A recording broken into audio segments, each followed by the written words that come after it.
good afternoon, everyone. Thank you for attending Live Out Loud featuring Angie Bastian, brought to you by the Richard R. and Mary L. Schmitz Endowment for Opportunities in Food Entrepreneurship. My name is Dustin Cedars. I'm the Development Director for the College of Business. We've got a great event planned for you guys today. To start with, I'd like to thank Richard and Mary Schmitz for their amazing support for this lecture. Richard is a 1964 graduate from MSU with a degree in accounting. In 1973, Richard purchased his first retail store in Olivia, Minnesota, followed by one in Hudson, Wisconsin in 1981. He would go on to own multiple stores in Duluth, Minnesota, as well as in Wisconsin. In 2003, he sold his stores and retired from business. Richard has supported Minnesota State University in many roles, including being the president of the foundation board, and in 2002, he was named a distinguished alumni, receiving the Harold J. Fitterer Service Award. In 1999, he and his wife Mary started the Richard R. and Mary L. Schmitz Endowment for Opportunities in Food Entrepreneurship. This fund creates scholarships and supports an annual lecture like this by industry experts in the category of food entrepreneurship. This includes executives within a broad range of the food processing, retailing, and wholesaling industries.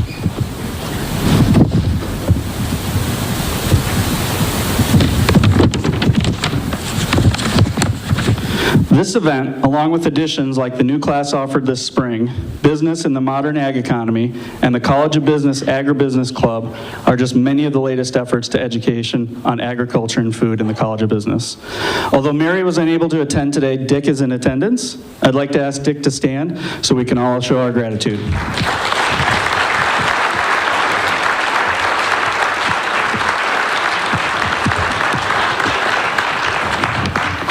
All right, so to explain a little bit of how the event's going to go today, our featured guest is going to do a presentation to start, and then we're going to have a conversation with her and Dean Flannery from the College of Business, and then that'll be followed by a question and answer session. So I'd like to introduce Professor Flannery. Dr. Brenda Flannery is Dean and Professor of Management for the College of Business at Minnesota State University, Mankato. She holds a Bachelor of Science in Marketing and MBA degrees from Western Illinois University and a PhD in Business Administration from the University of Nebraska-Lincoln. Dean Flannery has been at Minnesota State University, Mankato since 1996, serving in numerous roles and leadership positions, including Assistant Vice President for Undergraduate Studies and International Education, Associate Professor of Management, and Assistant Professor of Management. She has held the Dean position for the College of Business since 2011. Please join me in welcoming Dean Flannery.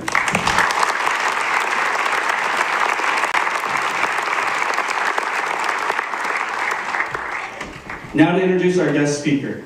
Angie Bastian is the entrepreneur, co-founder, and namesake of Angie's Boom Chicka Pop. Angie took a kernel of an idea and popped it into one of the fastest growing brands of natural popcorn. She and her husband, Dan, founded their snack company in their Mankato, Minnesota garage in 2001 as a means of creating a college fund for their children. Dan is in attendance today as well, so we'd like to welcome Dan and ask him to stand.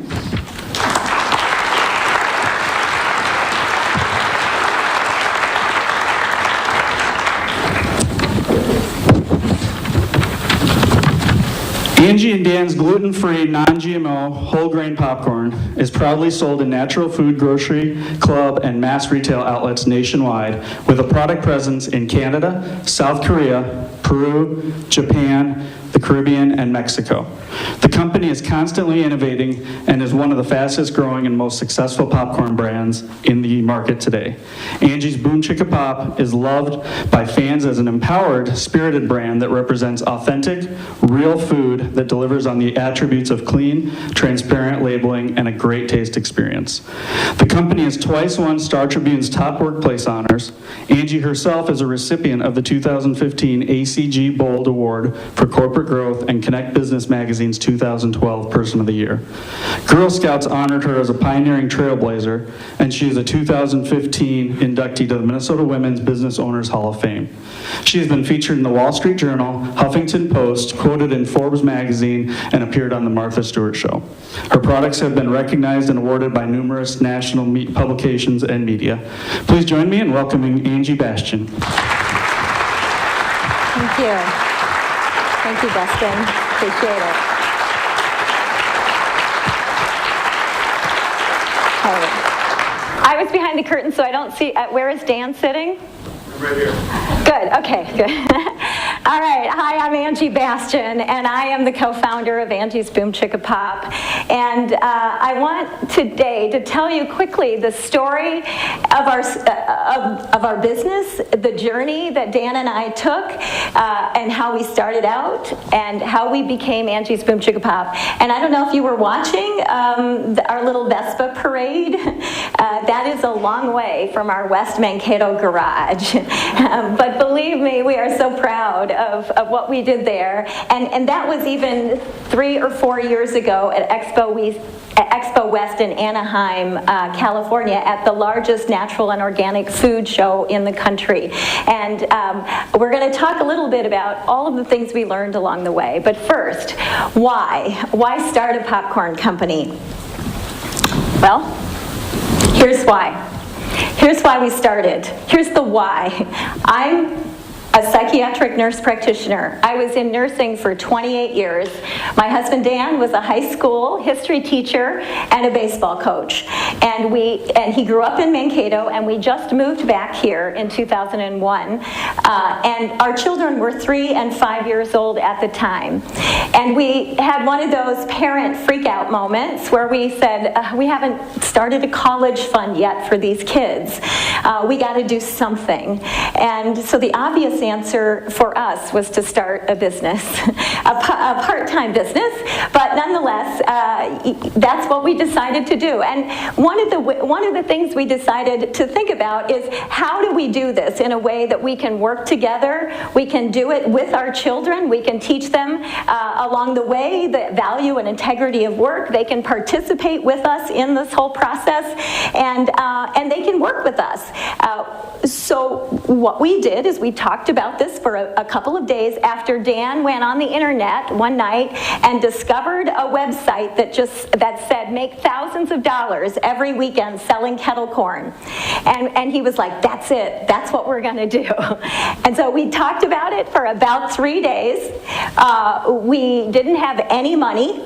We had 0% credit card solicitations in our mailbox, about 6 a week back in 2001. And we said, let's use one of these.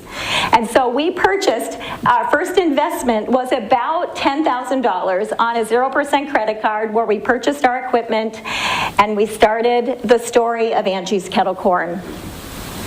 Now, this is the trajectories. 2001 to 2003, we're going to take it in little chunks. 2004 to 2011 was a place in the time of the company where it was incredible growth. And we're going to circle back, because 2001 to 2004 was hard. And we thought it was harder than anything we had done before, but just wait, it got harder. And this is what we looked like in the beginning, pretty primitive.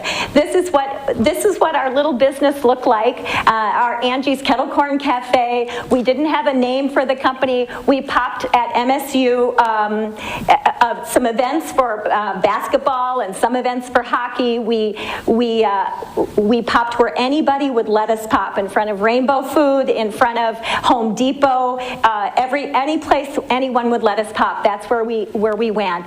And our idea of bringing our children along to teach them how to work, I'm not exactly sure what we were thinking, because they were 3 and 5.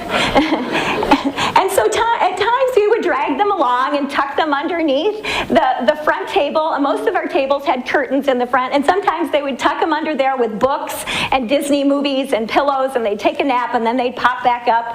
And what we really wanted, and I really wanted as a mom, was for my children to learn how to look someone in the eye and to say thank you, and learn how to make change, and maybe learn how to work right alongside Dan and I. And this gave us an opportunity, but it didn't really work out all that well, and thank goodness for Grandma and Grandpa and a good babysitter. But this is what we did. We'd haul that trailer in the back, or we'd haul that kettle in the back of a trailer, and we'd take off to an event.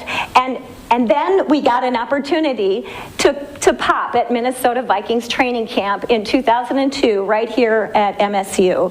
And that opportunity was during training camp days. So morning and evening. And Dan and I were coming home from one of those days saying, we got to figure out a way to get somebody to notice us. And we thought, Dan is this huge Minnesota Vikings football fan all his life. And I had just moved to Minnesota, so I didn't really understand it quite yet. I do now. And I'm a Vikings fan as well. But back then, we just said, wouldn't it be fun if the players ate our popcorn? And so Dan made a few phone calls to somebody here that had a connection to a connection, and they got a hold of the Vikings, and we said, we'd like to give them some popcorn. We got a phone call back, and the Vikings said, well, we hear you want to give us some popcorn. We'll take it as long as it's free. So we gave them some popcorn. We spent the afternoon popping 120 bags, sent it off to the Vikings on a Sunday evening while they looked at tape. And the next morning, we got a lot of attention. We had trainers and coaches and some players that were saying, hey, can we get some more of this kettle corn? And oh, by the way, from the sales and marketing team, do you want to be the official kettle corn of the Minnesota Vikings? And Dan's question was, does it come with tickets? Because if it does, we're all in. But it was another $8,000 investment we didn't understand how sports sponsorships worked at that time, but we just knew that we wanted to be associated with a bigger organization and with the Vikings, and we just felt like it would make us, a more valid company in some way. And so we worked out a deal that allowed us to be able to pop in front of the Metrodome every home game. And you'll notice, like many kettle corn vendors at that time, the bag is completely labelless. It's clear, and it's not named, it's not anything. And that's how we went to market. So now, from 2001 to 2004, that's what we did, mobile food unit. But because we were in front of the Minnesota Vikings Metrodome, it gave us an opportunity and exposure to a much broader audience. And it eventually led to an opportunity to meet with the Lunds & Byerly's buyer in their office. And that buyer said, hey, I really like your product, we like to support local. We like products with clean ingredients. Do you want to sell in our store? But if you come in, you can't make it in your garage anymore. And so we said, okay, we get that. We need to do a lot of work, food labels and ingredient panels. We got a lot of work to do, and we have to find a commercial kitchen. Can you give us a little time? He said, okay, that's fine. I'll see you again. So that's when Dan quit teaching. We started out to do our research. We found a small commercial kitchen in North Mankato, very small, smaller than this space right here. We bought an indoor kettle. We fashioned a sifting table and a foot sealer, and we thought, well, okay, here we go. We're going to be in business. But that buyer said, you got to name it something. You got to name your product something. And we were like, well, we don't really know what popcorn is called. So what we did, and we're not marketers, right? And we didn't really understand branding, labeling, messaging. But what we understood is we had to come up with a name. So we went and did our research. We went to the grocery stores, and we went online, and we said, okay, what is popcorn called? At that time, in 2004, popcorn was called Orville Redenbacher. It was called Vicks. It was called Cracker Jack. It was called a couple of places. It was called Fiddle Faddle, some adolescent kind of names. And online, it was called Garrett's and Harry and David and Dale and Thomas. And I just said, where are the popcorn women? There are no popcorn women out here in the marketplace. And Dan goes, well, let's just name it your name. I like your name. Let's just call it Angie's. And so we were like, okay, fine, we'll call it Angie's. We called it Angie's, and that's how Angie's Kettle Corn came to be. And I think that what was really important about that point is we went to the context, and what we didn't understand at the time is that we were differentiating our brand in a way that set us apart on shelf, which became a continued theme throughout the course of our business. We believed ourselves to be a very serious company now, and we started rebranding, and I think our packaging sort of reflected how serious we thought our company was. During that time, between 2004 and 2010, we outgrew that small kitchen. During those years, we could make about 300 bags in about 5 hours, all done by hand. We couldn't keep up. We hired a couple of MSU students to help us pop. We hired a couple of retired teachers, at third grade teachers that just wanted to work together to help us do demos and deliver to backs of stores. We outgrew that space. We then moved into a space in Lower North Mankato, a building that we purchased. We started hiring a few more people to help us produce. We outgrew that space in about 16 to 18 months, and in 2007 we moved into our production facility on Upper North Mankato, the one that we have now, in about 20,000 square feet. We got Costco and started producing for Costco. We got a couple of other big accounts. We started working beyond Lunds and Byerly's, but we started with 3 Lunds and Byerly's stores and 1 food co-op. And from that, we grew into an upper Midwest distribution system. And for a time, Old Dutch distributed for us and helped kind of teach us a little bit about distribution. But then they decided they were done with us, and then we had to scramble and figure out where else could we find and learn about distribution and how to get our product onto shelf. And so as we grew, every step of the way, every sort of crisis turned into a learning moment for us. Every single mistake, and I call it fertilizer, turns into an opportunity to grow something. And I think that was also sort of a hallmark of how we went to business, or how we went to market, and how we learned and how we grew. During this time, we moved into our production facility. We started, and we started hiring. There was a time in 2010 where we had to make production. We hired 101 people in 60 days, and we had only had about 45 people on our payroll up until that point. So it was fast, it was furious, it was intense. And these are the days that I would say Dan would say he didn't sleep at all. He stopped playing golf.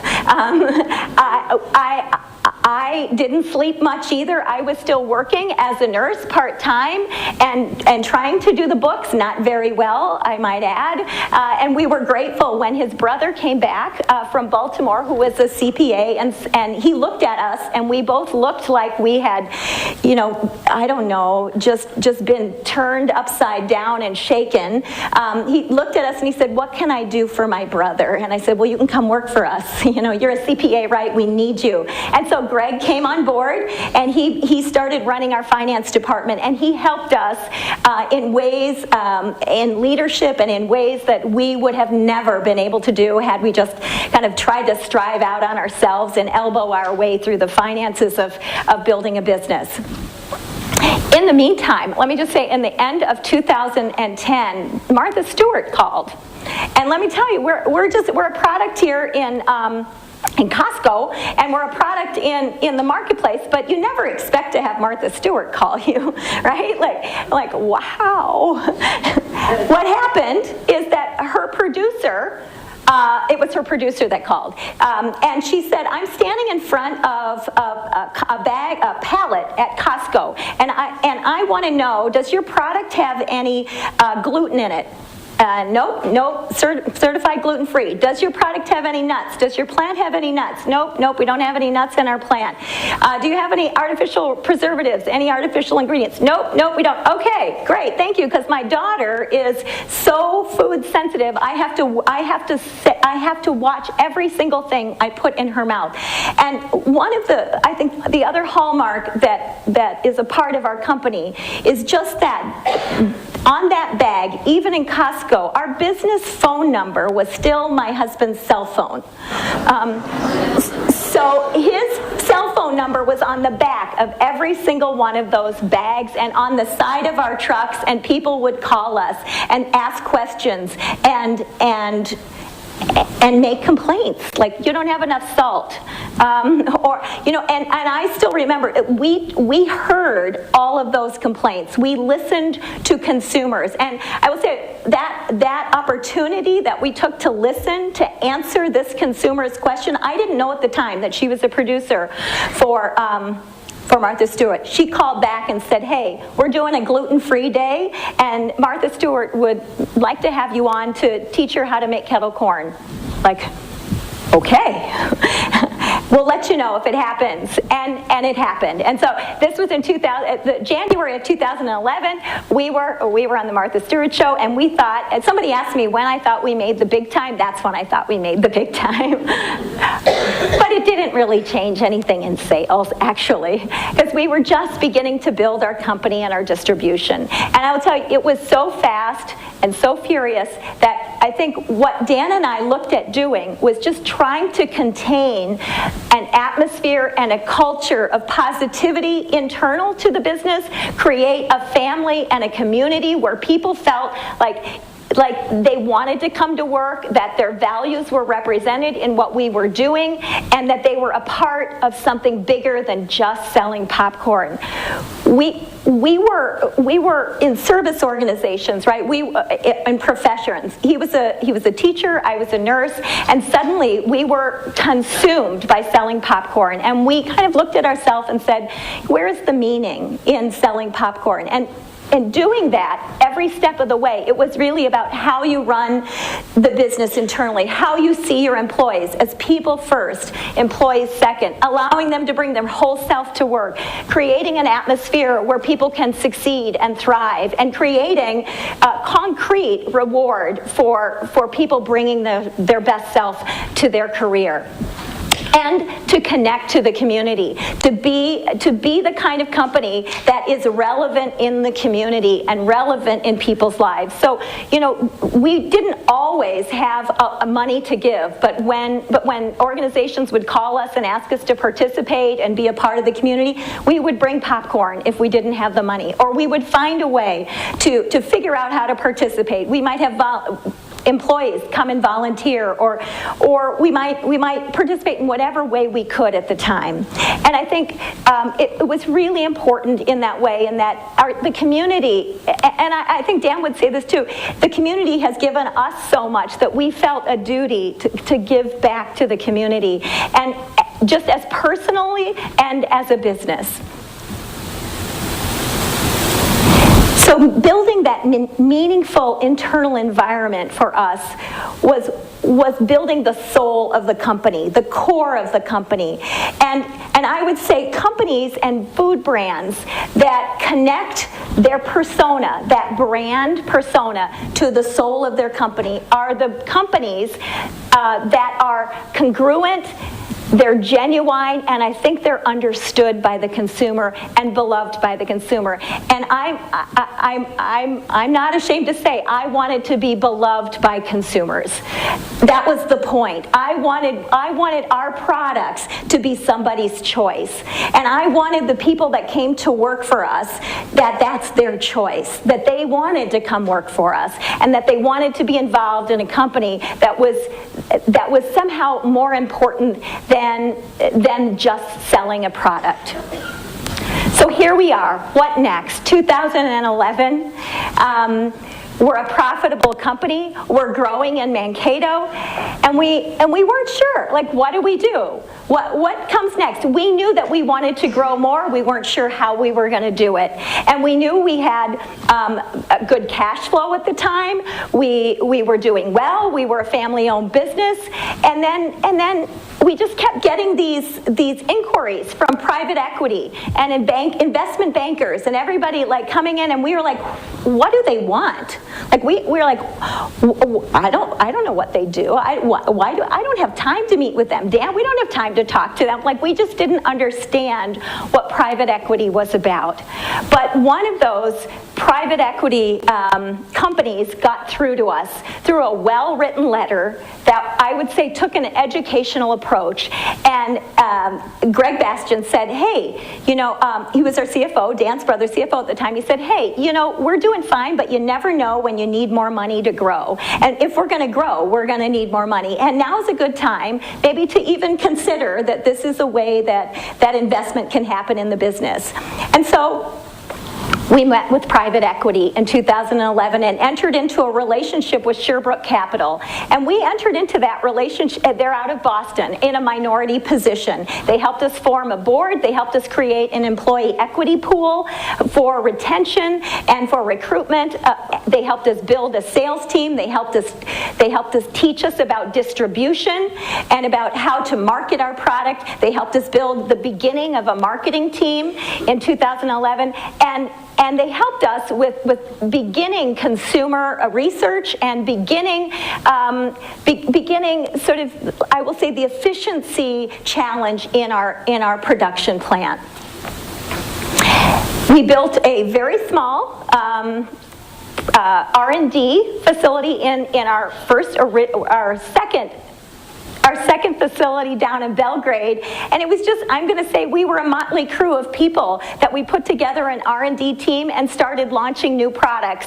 And oh, by the way, when you do that, you can win prizes, and we won Food Processing Magazine's R&D Team of the Year in 2013, because what we did is we launched some snack products, decadent snack products, that also maintained the guardrails of our original no preservatives, no additives, no artificial anything, and it got the attention, and it got awarded. And then, okay, so now we've got some success. We've got this partnership with a private equity company that's helping us grow. We're humming along, and we're doing pretty well. But we're a kettle corn company at this point, and we wanted to really launch out into something a little bit bigger, a little bit more, because we felt like consumers didn't just see us as kettle corn, they saw us as popcorn, like a broader, and we needed to step outside of what we know and into maybe something bigger and broader. So we took a moment to take a step back and say, okay, what do we want to stand for as a company? So how do we connect the soul of the company to the persona of the company, that veneer that everybody sees, that everybody knows what we're about when they see us? And how do we do that? Like, how do you get to that? And we didn't have a marketing team, but two of us at the time. And Mary Hanrahan and I set out to say, okay, how do we do this? We went back to grocery stores and said, okay, that's what I know. Let's go back to the grocery stores and see what's going on in the natural and organic snack aisle. That's the context of where our product lives. Let's see what's going on, just like we did 6 years before. And what I noticed, this is what I noticed. In the natural and organic snack aisle, this is a very permissive aisle where there are snacks that are, you can say, chips. There are snacks that are meant for, very artisanal, and you'll get my point in just a second. The snack aisle in the natural and organic section was all about permissive snacks in a very, I'm going to say, very masculine and artisanal color palette and appeal. And their underlying message was, these are your snacks because you're allowed to snack. They're very permissive, they're very flavorful, here they are. There was that. And then there was, like, here are the snacks for the kids and the adolescents, right? Like, these are kind of fun, here you go, here's Pirate's Booty, that's what that is. And then any snack in that aisle that was aimed at women were kind of like, here are your snacks because you're on a diet, right? And I was like, wait a second. Maybe I should be, but I'm not. Just talk to me the same way that you're talking to, as a woman, talk to me the same way you are talking to everybody else. And I said, okay, who's speaking for the women in the marketplace, in the snack aisle? We've got a brand. Let's do something about it. I've got 2.5 seconds to capture someone's attention. And by the way, the shopper is a woman, right? Like, she's probably in the aisle. She's got her cell phone in her hand. She maybe has a kid in the basket. I maybe even have less than 2.5 seconds to capture her attention. But what I wanted, and what our team wanted, was to show up on that shelf loud and proud. And here's what we wanted to do. We wanted, I hope you can read this, We wanted to change the language of selling and the language that we use to communicate to consumers. We wanted to respect the female consumer and celebrate that food can be empowering and not the enemy. And we wanted to be part of changing food culture.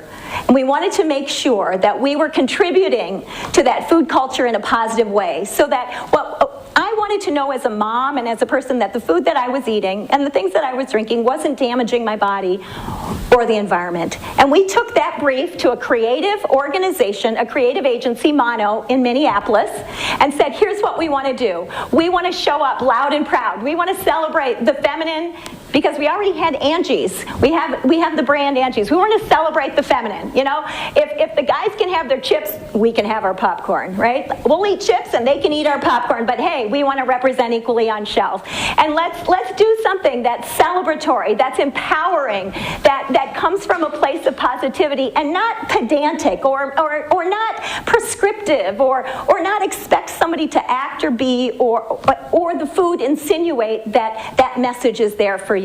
So we took that brief and we decided this is what we're going to do. We're going to show up loud and proud, and we're going to be fun, and we're going to be empowering, and we're going to speak to our audience of women who don't get to be spoken to. And I don't know, I mean, you may not recognize it until you see it, but it is there. There is a vacancy of women showing women's products that don't tell them how to act or how to look. And so what we wanted to do is just celebrate. We did this, and we said we're going to take this to the next level, and we're going to support and encourage and empower women and their children wherever they are, wherever they touch their lives, with their families, in their schools, in their everyday life, in their jobs, wherever they are. That's the lifestyle part. We want to be with her wherever she is. And we know that we're appealing to women for the sell, but we know she brings it home. And if she's got a he back there, he's eating it too. We know that. So it's not just for women, it's just that we want our brand to celebrate women in a way that they have not been celebrated in food. So how do we do this? Number 2, how do you celebrate women in food in the same moment? Well, you show women and food in the same moment. You show them eating food like it's a normalized behavior, not a moment of conflict or a sexualized behavior. We created a little song. We did it on the cheap, and this would have been in, I think, 2013, 2014. We call it our Boom Chicka Pop song. It's local talent in Minneapolis that created the lyrics, the music. We filmed on the streets in Minneapolis. We had a permit, but we almost got arrested. But here we go. We're going to play it. Marissa, run it up for me, and turn up the music loud.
Right? That's what it looks like, being active, eating like it's real, like it's not a big deal, right?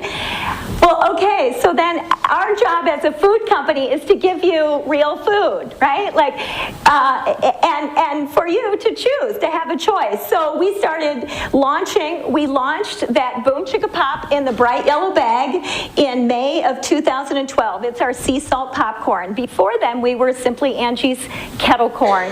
And we launched that yellow bag in that brand with the help of Mono, who helped design and create the name.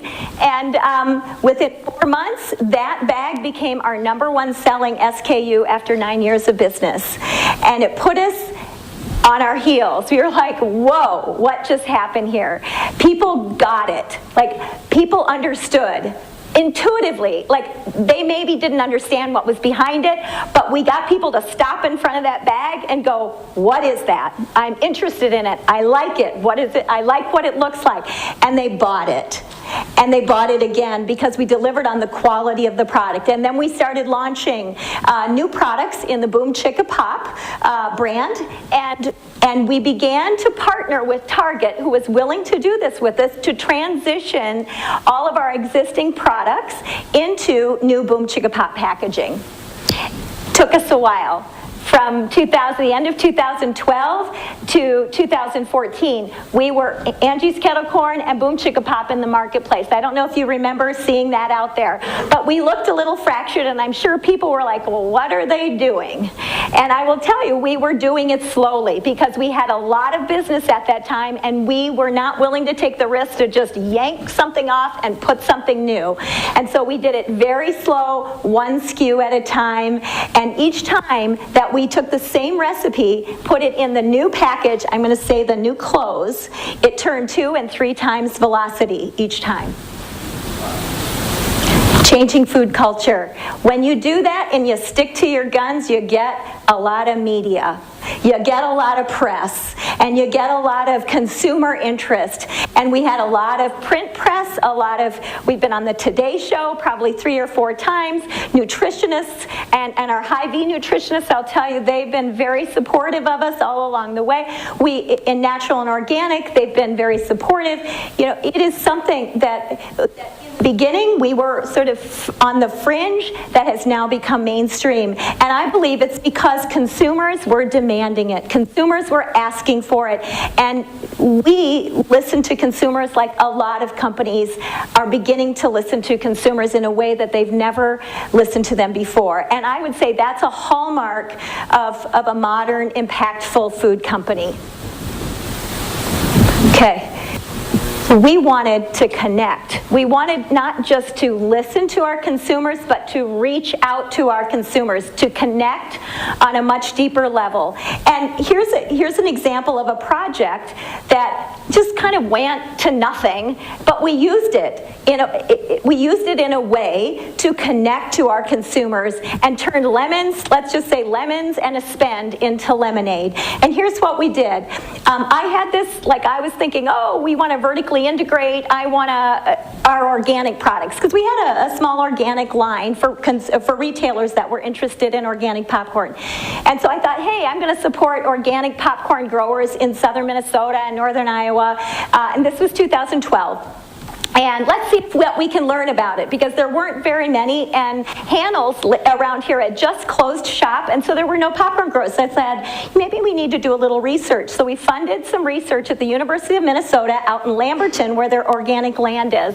And we studied 4 varieties of popcorn, and this was 2012. So in 2012, I don't know if you all remember, but there was a significant drought, and our yield was so low that no farmer wanted to take us on. Like, our research was so bad that there was no chance that any farmer would take a risk on organic popcorn. And the farm bill wasn't signed yet, so they weren't even able to get crop insurance on organic popcorn at that point. And so we just said, oh, well, that's not going to work. But what our marketing team did is they said, hey, let's take this and let's go grow popcorn. Let's give the seeds to consumers so that they can grow their own popcorn, because this helped us achieve that third goal is changing food culture. And part of that is getting closer to your food, understanding your food, knowing where it comes from, getting your hands sort of in the dirt. And we said, oh, that would be so fun. Let's grow some popcorn. So we created a Grow Some Boom program. We created a tutorial online that taught people how to grow popcorn, how to plant, how to maintain, how to harvest. We gave away 6 million seeds that first summer to schools and families and Girl Scout troops that all wanted to understand how to grow popcorn, and we talked the Girl Scouts into creating a special badge that said Grow Some Boom for the Girl Scouts that grew that as a science project. And here on our video is a little summary of that program. Marissa, you can run.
We wanted to get even closer to our consumers, and we wanted to celebrate them.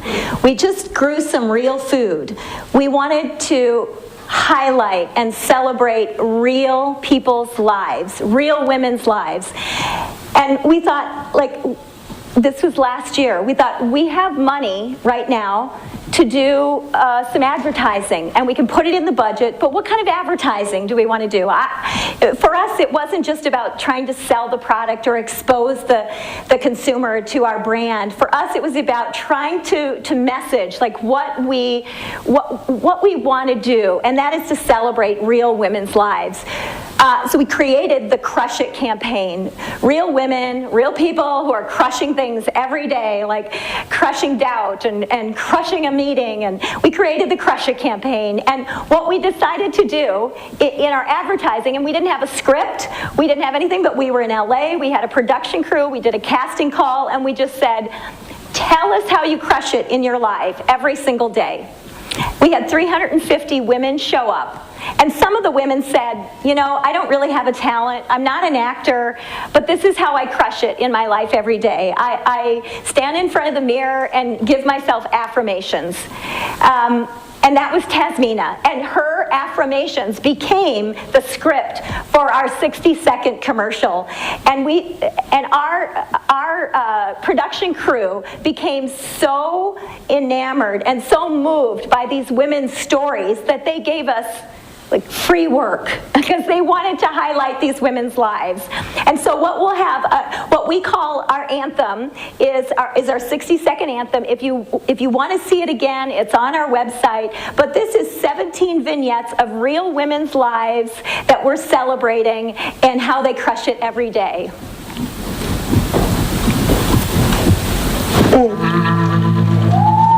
I'm a genius, I'm smart, I'm creative, I am talented, I'm passionate, I'm powerful. Everybody knows how powerful you are. You're gonna make it. You are making it. I'm caring, I'm cool, I'm so cool, I'm cool. I am comfortable in my skin. I am beautiful, I am free, I am okay. I am spiritual, I am vulnerable, I am kind, I am succeeding right now. I am receiving new tools every day that help me become a better person every single day. I am great, I am funny, I am doing it. I am crushing it. I am crushing Today is your day. Crush it. Angie's Boom Chicka Pop with whole grain. Boom! Boom! Thank you so much for having me. This company started in a garage by a school teacher and a nurse. Believe it or not. It is now a brand that when I travel on the airplane and people see that I'm wearing my shirt, they stop me and they go, "Do you work for that company?" Because I love that popcorn. It is like hearing your song getting played on the radio when someone knows your product and they love it. And I feel like we've been able to do so much more than just the product. With popcorn, I mean, if you think that you can't make a difference in the world because you don't know, we didn't imagine that we would be celebrating real women's lives just because we started a popcorn company in our garage. We didn't understand that we would be running a company for 17 years. We just tried to do the best that we could every step of the way, keep an open mind, learn as much as we could, make our people successful along with us, and to do something impactful in the world. Thank you so much for having me. I appreciate your time. Thank you so much.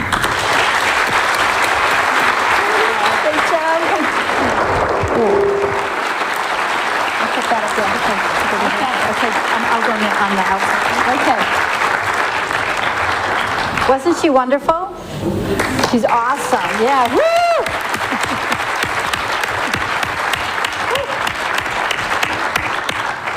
So Dan and Angie were here 5 years ago and co-presented, and it was fun seeing the packaging that you had 5 years ago and seeing how far the company has come in 5 years. Incredible, right? It's incredible. It's astounding. It's a testament to building the team, you know, being able to bring expertise in and building the team and helping us be open and grow. I mean, this is what happens when you're open. And you talked about that this morning when you were and you had 3 of your team members here with you this morning, 3 women, some of the new vice presidents in marketing and human resource and Research and development. And they were talking about how you have really invited them in a holistic way. They talked about their families and they talked about their interests and about choosing to work for your company because it matched their values. That has to be pretty phenomenal.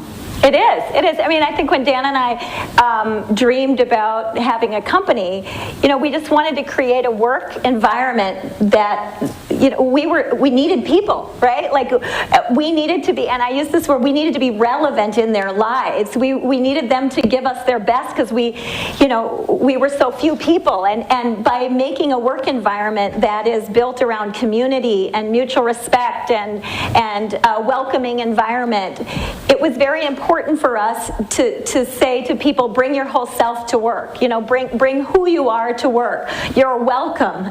Who you are is welcome. And then here are the parameters about what we need to get done and our expectations.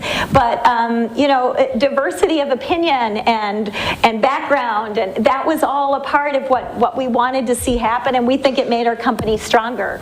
I think, and that full authentic self. So you mentioned you and Dan started in almost service careers. Yeah. Nurse, teacher. Right. So as someone who started your professional career as a nurse, what have you found most surprising about being an entrepreneur, an executive, and a boss? Surprising? Most surprising. It moves a lot faster than healthcare.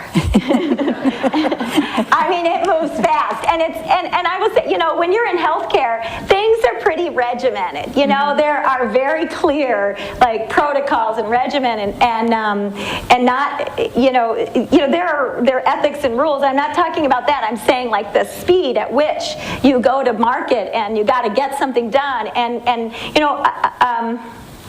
It's a different pace, I would say. in business. And I think, I don't want to speak for Dan, and maybe you wanted to, but for teaching, he was a lot more improvisational, and I think that played a role in our ability to adapt and pivot and move very quickly. And that was a little different, and we were that balance to try to kind of get that pace of the business, in order and keeping us moving forward. And you moved really fast. I can't believe it's been almost 18 years. That doesn't feel fast, but it was fast. Yeah. It was fast. Now, one of the things we talked about a few months ago was that you mentioned about having a company being business actually allowed you to make a big impact, to make a difference. And one of the things that we've recently noticed, and when I say we, I mean business schools across the United States, is that there's a decline of women wanting to major in business. And one of the reasons that we've heard is because women want to make a difference, and they're not sure they can make a difference through business. What would you say to that? Well, I'm going to say business has every possibility of making a positive impact as it does in making a negative impact. It's up to the leadership of each business to create a positive impact in the world. And I'm going to say that my children's generation that's going to be an expectation. I think when they go to work, that is exactly what they expect. They expect to work for an organization that creates impact in the world that is congruent with their values. And I think if businesses don't get on board with that, they're going to be stagnated and they're not going to have a workforce. I think that we hear that from the students, that those are the kind of companies that they want to work for. So you're saying if companies don't make that change, they're going to be scrambling. The quality of their workforce is not going to be what they want. I guess for Dan and I, there was no other way for us to build a business, right? Like that's we didn't know that we were creating a business that was appealing to millennials. We didn't. This is just what we did. This is what mattered to us, and maybe that means that we were born too early, and we really are millennials at heart. And I act like one sometimes. Sorry, I don't mean to generalize about that, but there is something very, very interesting about the youth of our country, is that there are things that matter deeply that I think, and their voices are going to get heard no matter what that is, and I applaud them for that. I cheer that. Like, if they're going to change business systems, they're going to change healthcare systems, they're going to change government, they're going to change a lot of things, and if those of us that are parents to that, if we don't learn very quickly what we need to do, it's going to be hard for businesses, I think, to make it in a way that they get the kind of talent they want.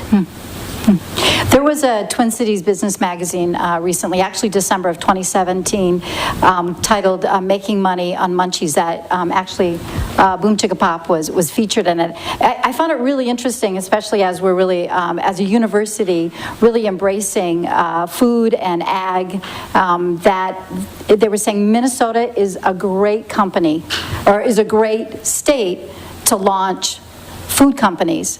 One of the things it mentioned that I hadn't really ever thought about before is that Minnesota is #1 in sugar beets, processed sweet corn, green peas, #2 in wild rice, #3 in dry beans and oats, #5 in rye, #1 in turkeys, #2 in pork,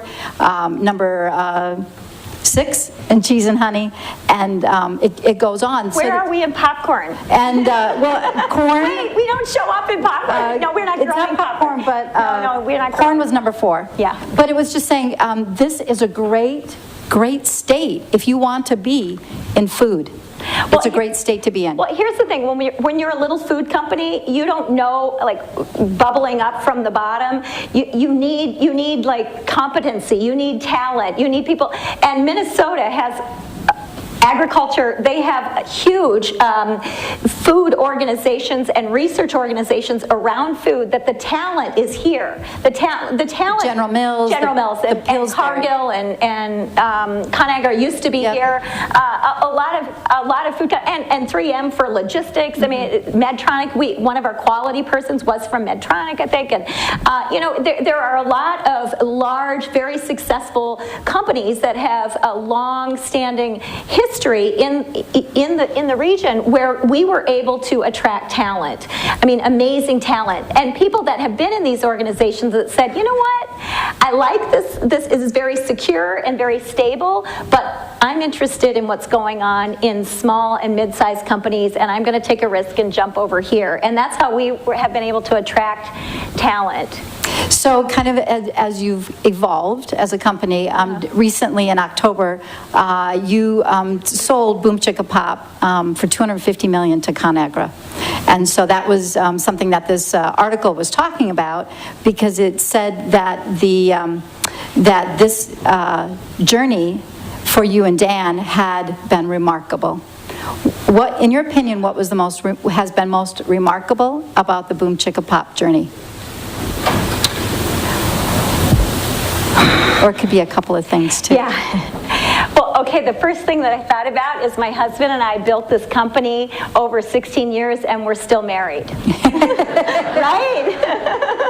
Right? It's hard, right? Like, try being married and for, how, 23 years? 24? I don't know. I never remember our anniversary. We're somewhere in there, right? He remembers better than I do. Yeah, I know. He gets such a break because I am not an anniversary birthday person. But it takes a lot of intentionality to manage relationships.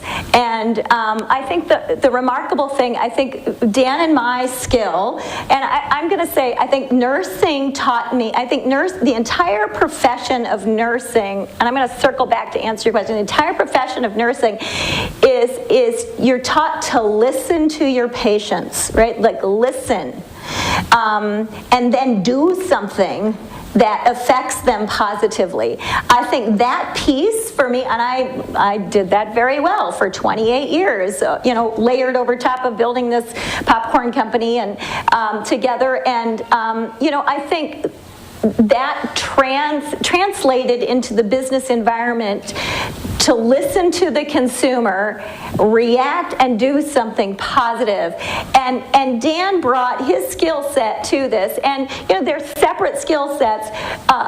There was a time everybody had two bosses, both Dan and I, sort of, and that's really hard for for an employee base. And so Dan and I really had to figure out how to come out in a unified way, so that we didn't create chaos in the business. And then, the other remarkable thing I think about this is managing that relationship also worked out through managing our relationships with employees. And then, and I talked about this earlier, when we entered into a relationship with private equity, I saw that as getting married, two businesses getting married. You still have to manage, it's like you're contractually bound and you're unified in your goal, right? Like, we're going to build this business and we're going to grow it, and we want to be successful, and we're going to be positive. And private equity sometimes gets a bad rap, and some of them aren't so great. But and at the end of the day, you have to choose your partners well, and including your business partners. You have to trust them, you have to believe in them, you have to expect the best out of them, and you have to manage that communication. And I would say that the fact that we were able to manage individual communication to build to a unified goal, manage business-to-business communication in partnership, and then with our customers and our consumers, and then again with another private equity, and now with ConAgra. I think that's probably the thing I think is maybe most remarkable. Awesome. One of the other things that's really awesome is that you've taken really your work and really a focus now on women and empowering women, positivity. Who were some of those really positive female role models when you were growing up? Or since as you've continued to live, who have been some of those really positive female role models? I'm just going to say, I grew up in a sort of a tight-knit community, and in my upbringing, I grew up on a farm, small Mennonite farm in northern Indiana. I didn't have, women in my life that were out there charging on to their career. They were running the house, right? Like, it was very traditional. But, so I wouldn't say I had any sort of career-minded women early in my life, but what I had was, I think, a family that I knew I was loved, that taught me I could do things, that when I got sort of crazy and rebellious, they didn't kick me out of the house, that sort of thing. But so that sort of unconditional, like, hey, you're okay, we love you, we accept you, that I think is an important message that I learned from the women in my life. And then I think when and I said at one point in time, my grandma said, what was the best advice I ever got? Well, it's probably from my grandma that said, be a good person. And I think that's important. No matter what you do, you bring goodwill and be a good person. And then I think when I went into nursing was 1983. I didn't work with a single male nurse in the ICU at Sarasota Memorial Hospital. Like, we had a troupe of women nurses, and these were kick-ass women. Like, they took no shit from anybody, and they took care of their patients, and they advocated, and they, they would speak truth to power, right there, if something wasn't happening, and they got things done because life and death depended on it. And I would say, those women were probably my role models in terms of very early on in my youth to kind of show me how to advocate, how to be strong, how to speak up and begin to find your voice. Well, there's this new book. So this is a brand new children's book. It's being published by one of our local publishers, Abdo Publishing, which is so cool. We have a very strong publishing industry here in southern Minnesota. But it's here, Boom Chicka Pop Boss, and you're a female foodie, one of 5 females featured in this series. So now you're becoming a role model for an awful lot of young people as they look to your story to be inspiring. So that's very cool. So congratulations on your new book. Thanks. I didn't write it. I'm just the subject. Rebecca Felix is the author. It's 2nd through 6th grade reading level, and they did a Food Dudes series where they did a bunch of like KFC, what's his name, Colonel Sanders and McDonald's, all those guys. And they were like, hold on, we haven't done any women. We can't just send. And so they did a female foodie version. So they did Angie Bastian, Angie's Boom Chicka Pop. They've done, it's Ruth Crisp and Leanne Chin. Marie Callender is another one. So it is for libraries and education and school. And really, it's such an honor to have children read your story and somehow be inspired. And this should be actually a normal thing for little girls. Because I was just in Dallas last week. There was a Texas Librarians Association where Abdo was selling their books. And I said, I'll come down, I'll sign books, and we'll hand out popcorn. And there were probably, 500, 600 Texas librarians. And so many times they came up to me and said, there's not very many books in the library about women in business or women's entrepreneurs, and they were thanking Abdo for publishing books about women's stories. And I think, cheers to Abdo Publishing for starting this. Yeah. Awesome. And just to let you know, at the reception, Angie has some books that she'll be signing, so come get your copy. Okay. So I'm going to end by just asking you a few things about living out loud. Okay. So what's your favorite snack besides Boom Chicka Pop? Oh gosh, I love ice cream. Do you? I do. Any particular flavor? I like Talenti's salted caramel. One time, okay, does anybody eat Talentis? You know, they have that plastic thing with the tight, you know, the thing on top. There was one batch, I think, that they screwed it on so tight. I couldn't get the top off. Dan couldn't get the top off. I took a knife and cut the top to dig into that ice cream or gelato. Yeah, that's how desperate I was. Yeah. What musical artist do you turn up loud if you need to rock out to music? I love Imagine Dragons. I love their power. I love that voice. Yeah. I heard some students say, "Oh, all right, cool factor for sure." What are you now doing differently to live out loud? Gosh, what am I doing? Well, let me just tell you, when you're building a business, I think you don't really take time to take care of yourself very well, because everything else comes first, I think, and I was okay with that during the business build. And so now I think I started playing tennis, cardio tennis. I'm taking some lessons. I started spinning, which I love. I love to spin. I love to put that music in my ear and just go. And I don't do it enough, but I love starting to do that sort of stuff. Living out loud by moving. By moving. And next week you shared that you'll be coming together with other women. You're going to be... Oh, yeah. I'll be in New York with Gloria Steinem. She's talking about women using their power, influence, and wealth to, you know, make an impact in the world. And she and a panel of folks will be talking about how women can, can come together and sort of create, opportunity for other women and support other women. And I got an invitation to come, and it'll be probably maybe 20, 30 of us women there to sit down and talk about, what we can do. Well, I think I speak for many women when I say I'm so grateful to you for elevating women as entrepreneurs and as business people, and just generally making a difference in the world. Thank you so much for making time to come here and be with us, given I know you have a lot on your plate. But isn't she amazing? She's amazing. You're amazing.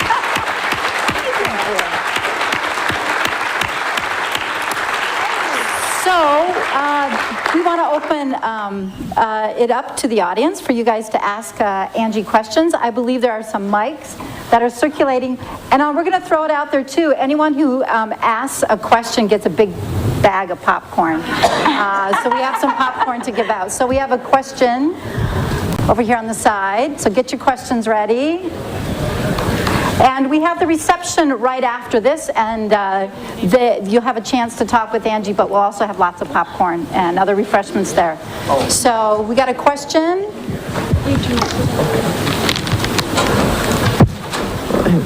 Go ahead, you're ready. Let's start. So I remember in 2016, you with your seeds, the summer of 2016, you started making some beer. Yeah. I scoured the entire Mankato for that, and I wasn't able to get my hands on any. Are you going to start doing that again, and maybe even diversify even more with your products outside of just popped corn? Yeah, well, here, let me tell you, that was a partnership with Mankato Brewery, and Tim Tupi is the founder and owner, or majority owner of the Mankato Brewery, and Tim called me up one day and he goes, hey, we want to do a seasonal beer, we want to make it with popcorn, nobody's ever done it before, would you want to do it with us? And I was interested. It took a lot to get our executive team and everybody on board, because we are not a beer company, right?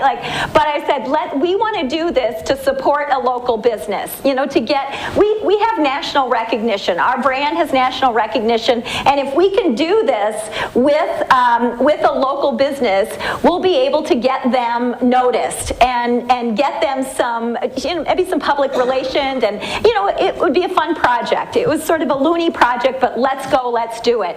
And what we did, it was actually popped popcorn, air popped popcorn that they used instead of corn or barley or whatever as the grain. And I said, Tim, if we're going to do this, because he said we really hey, craft beer doesn't really appeal to very many women, and they want to appeal to more women, and we think maybe you can help us do that.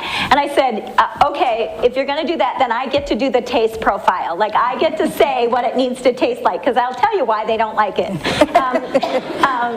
And so they let me kind of weigh in on the taste profile, and then they launched it as a seasonal product, and it sold out. And I said, you got to let us do the graphics, because we know what it looks like.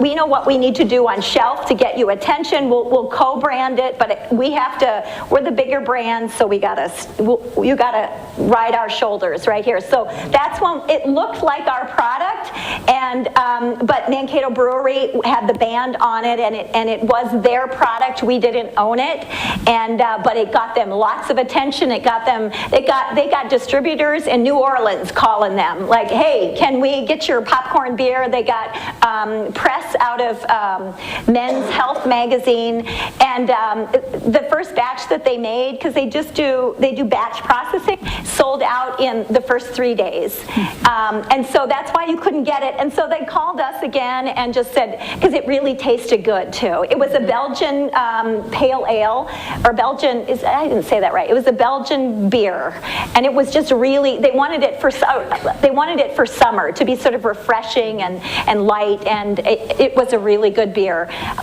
So they made a second batch, and that one sold out in a week. So that's why you didn't get it. And they were actually they were selling it for like $4 a can. So that's kind of a lot to spring for him. But he keeps calling me to see if we can do it again. But our company is just sort of like, hey, we're not a beer company. Hey, probably not. But he may do it again. Ask Tim Tupi. He may do it. Get down to Mankato Brewery, and he might be able to do it. Awesome. Thank you. Yeah. He gets a popcorn. Right here. Oh, you got it. Okay. So how was it So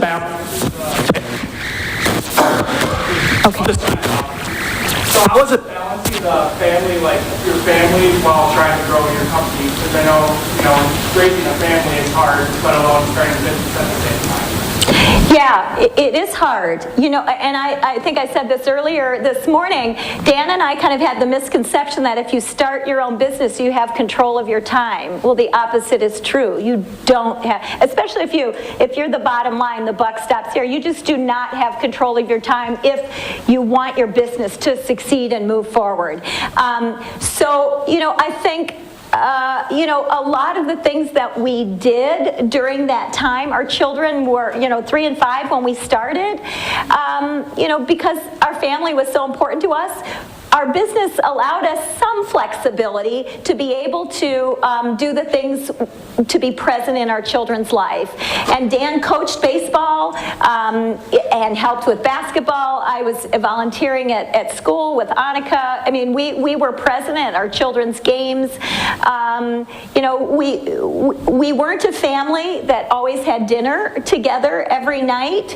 Our kids now think that that's really special because we ate out a lot. Like, they were not interested in eating out now, but it has triggered our daughter to be interested in cooking and culinary things, which that's kind of making lemonade out of lemons, right? But I think what was so important for us was that we spent time with our children every moment that we had available to us, and we were reading books every night before we went to bed, and we'd fall asleep in their bed and then get up and do payroll, and we were at their events, and we were at, we had 3 sport athletes, both of them, and it wasn't easy. And I would say that what took a hit was our personal, probably our personal health and well-being at the time. But you just get in that mode of I'm going to do it, and you do it, and I guess I would say Dan and I would say we probably came.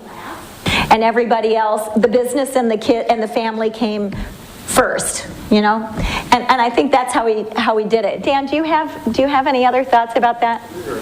Yeah, yeah.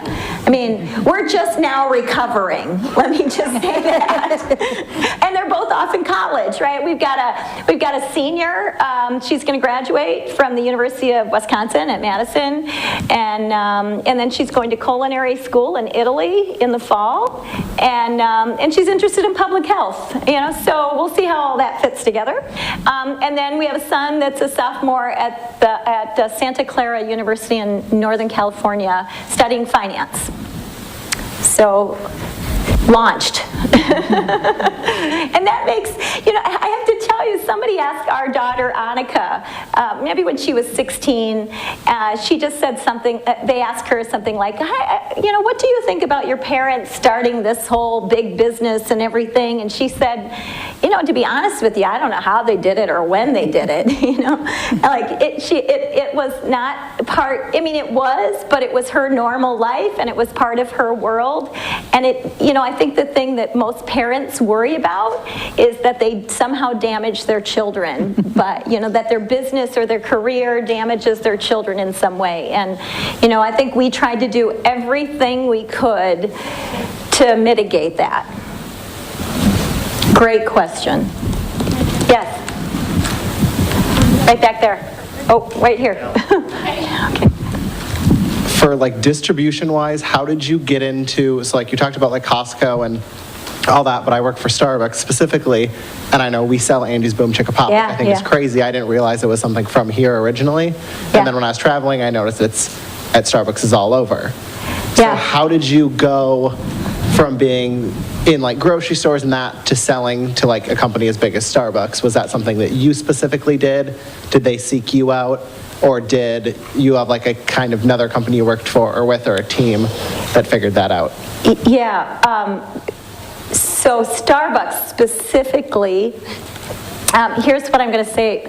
If you create a brand that is interesting, you create interesting products, a brand with cachet or has some energy and interest behind it, sometimes companies call you. And this is one of those examples. Starbucks called us last year. And wanted to meet with, and we have a specific salesperson, Grant Rice, who services our food service department, or our food service channel. And Grant and I and our VP of sales went out to meet with Starbucks in Seattle, and they were interested in the product. They have their own private label. We have a branded product, and a lot of places have branded products, and they have private label products. So, the balance is getting your branded product in and saying no to doing their private label, because you really want to focus on your branded product. So, they understood we didn't want to do private label, and they were fine with that, but they wanted the brand. And then, so they buy in increments for their quarterly highlights. So far, we've had success, and every quarter they've picked another product that they wanted to carry. So the first product was the chocolatey peanut butter. The next one for holiday season was the hot cocoa marshmallow, and now chili lime is in there. So, but we were lucky that way. Not every organization calls us. You have to go and beat their door down sometimes and try to get an appointment. And we have probably right now we have probably about 20 sales staff that's their job. They work remotely all over the country. Their job is to get out there and find retailers, and we're in most retailers now, but to find organizations that are interested and willing to carry our product. Yeah. You mentioned that when you started the business that you wanted your kids to be involved. So how much involvement did your kids have as they were growing up? And now that they're in school, are they still involved, or are they planning on coming back when they're done with school? Yeah, well, they were 3 and 5 at the time, so that involvement lasted for about 2 hours. But they did help. I mean, they would come along sometimes, and when they were little, and hand out samples with us or do demos. But we just really wanted them to be kids and have a life, and not, and just and not have to think about, as they began to grow and have their own life. And I will say that there's this conversation, and I've told this story probably a lot of times, and so I apologize to all of you who've heard it before, but there was a time at the dinner table one night, our son, Trip, was, I don't know, maybe he was 7 or 8, or I don't know. I don't even remember how old he was. He said, "Why are you doing this kettle corn thing anyway?" And I just said to him, "Well, because maybe someday when you grow up, you might be able to run a popcorn company." And he said to me, and these are his exact words, "No can do, I'm going pro." He loved baseball at the time. You know, his dream was to be a pro baseball player at the time, right? You know, but it kind of took me back, and I just said, you know what? Our dreams are not our children's dreams, you know? But our job is to create for them the belief that they can dream that big. If he really wants to be a pro baseball player, you can do it. If mom and dad did this, you can do that, right? Like if you work hard enough, you can do it. And so for us, it was really just about sort of trying to create that foundation, that the barriers that are there are the ones that you create for yourself. And so there were times where they would work for us. I think Annika and her good friend Aaliyah, which I see Aaliyah's mom back over there, they did data entry one summer, and they would do it together for a couple of summers. And then and Trip worked in the kettle corn, like selling at Moondogs baseball games, which he hated. But he did it, you know. He worked there for one summer, and you know, we just kind of bring him along sometimes for events. I took Annika to Expo West, you know, where you saw those when we launched Boom Chicka Pop, and she worked alongside of me in the booth. She was 16. She was 16, and the minimum age on the floor is 18 because they often sell alcohol and stuff out there. And I don't know why it's 18 because they're selling alcohol and it's in California, but it's 18. But I snuck her onto the floor and nobody cares. You know, this is what you do, you know, if you need extra help. And she worked out there, and then we went to Disneyland together, you know. So work and family time always sort of kind of came together for us. And I wouldn't say they had any distinct internships, but Trip did some job shadowing a couple of summers ago, and I think their participation with our business is, I think they sort of learned a lot about business by watching us, and you know, we didn't make them sweep floors or anything like that. Maybe we should have, but we didn't. Yeah, we got two back here. Who wants to go first? Yeah, I was just going to ask, both of us here are going for a business degree. You and your husband don't have any background in business. How easy or hard was it to learn all that on your own? It's hard, right? And I would say the key was we knew what we didn't know, and we brought on people to help us. As soon as we could afford somebody that we wanted and knew, and what we wanted was the best. Like, that's what we aimed for, is the best we could afford. We would bring on talent. And I would say, you know, it's not that business is easy to do, but you know, there is room to learn along the way. And you know, because we started in sort of such a smallish way, it gave us some time to learn along the way. I remember Dan said one day, he said, there's a professor from SCC coming over, he's going to teach you how to use QuickBooks, and then you're going to do the books. I was like, okay, fine, I'll do the books. And so I had a 3-hour course in QuickBooks, and I was the financial officer for the first 4 or 5 years, right? Like, that's what we did. And I didn't do it well, but that's all we had. And you elbow your way through until you learn, and then you open yourself up to consultants to come in to teach you. You bring in, if you can't afford to hire, you bring a consultant in. You just grab as much and you open and you learn and you listen as much as you can, and you grow. You know, it does help to be open. In healthcare, I ran some business systems. So I ran budget budgets before, and I'm not going to say I ran this budget very well because nobody had time really to run budgets, but it did have concept, the balance sheet and some things like that until we had our brother-in-law, who was the CFO, come in and the CPA and be our CFO. So it was like bringing in talent to help us grow. And I feel like, and I'm pretty sure Dan maybe feels like this too, we still don't know everything, but we probably earned our MBA experientially. Yeah.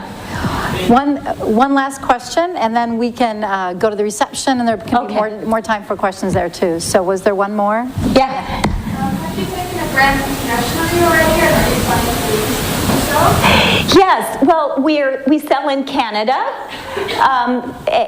through Costco and Loblaws and Sobeys and quite a few outlets. We were part of the Target rollout in Canada and then Demise, so that was our first experience. And then Costco took us to South Korea.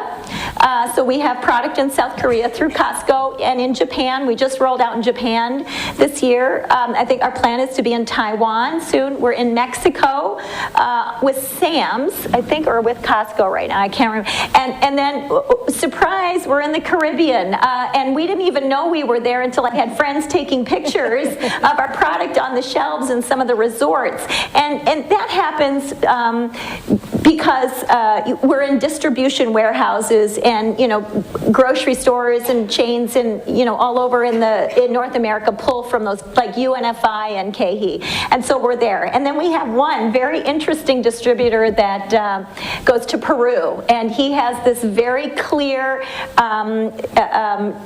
transportation mode that he can get the product. We have a shelf life of 6 months right now for the popcorn, and so going beyond, you have to have a very efficient logistics system to get your product on shelf in time, and he has that. So we're in Peru as well. We'll see. We always kind of felt like we had a lot of domestic distribution we needed to fill in before we went too far internationally. Awesome. I think we should have Dan. I think you should come up here, Dan. So we can thank Dan for all this. Again, I want to thank Angie for being our executive in residence. Come on up, Dan. Dick Schmitz for your continued support on this lecture. And I think we should go have some popcorn and let's have popcorn. Let's have some popcorn together. Thank you again, Thank Angie. you so much. Thank you, Dan.